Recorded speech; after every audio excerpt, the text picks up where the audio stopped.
defense wouldn't let it be one. No, and that's what I was counting on. I didn't want it to be a shootout. I want our defense to play like they have all year. They've been underrated. Our defensive coaches, Coach Wood, Coach White, Coach Taylor, do a fantastic job, and I thought it showed tonight. Coach, what does Will Hastings mean to you guys?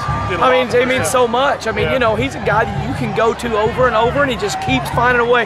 He can go short, he can make you miss and go long after that, or he can go over the top. I mean, he's a kid that, you know, D1 colleges aren't looking at him because they say he's too small, but this kid's Wes Welker is what he is. And I mean, you know, he's so important. Seems like in your offense at receiver, you know, consistency is almost more important than athleticism. I mean, does he show that, you know? Oh, yeah, and he happens to be both. He's consistent, but he understands post-snap reads. Once the defense starts moving, how to run your routes, and he's fantastic at that.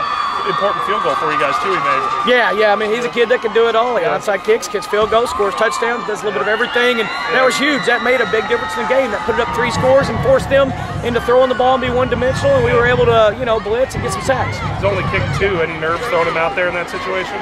No, not at all. I mean, you know, if he was in anywhere else, he'd have kicked 20 this year. But, you know, with us, we always go for it on 4th down. Coach, what's so special, unique about this championship team? Of course, winning another state title.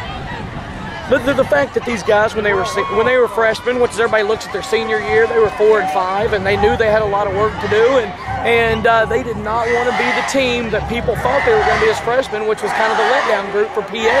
And they fought, and they worked, and they got better and better, and you know, it showed tonight, you know, in the way they played the game against a fantastic Wynne team.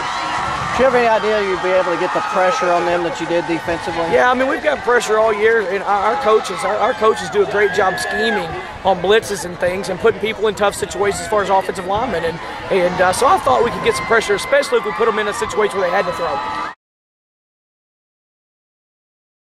You know, I mean, my receivers were playing great as always. They were getting up and quick. The key was to get up and quick. They were making their blitz calls.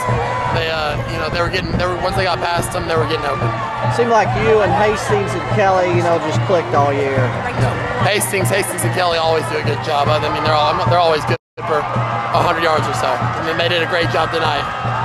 Thank you very much. Congratulations. Hey, what does it feel like knowing that you've completed the lineage of every quarterback that started 2 years under Coach Kelley wins the state championship? How does that feel? It feels incredible. I mean, it's everything I've ever dreamed of since I was a little kid. Just coming up here and being a senior quarterback, winning the state championship. It's incredible. You've done it with some of your best friends. Talk about that. Yeah, it's great with Will and Zach and Trey Bruce and all my guys, Chris Abbott, every single one of those guys. I mean, they're all my best friends. I love them all so much, and they all. I mean, I couldn't. They were huge in this. I'm so proud of them all.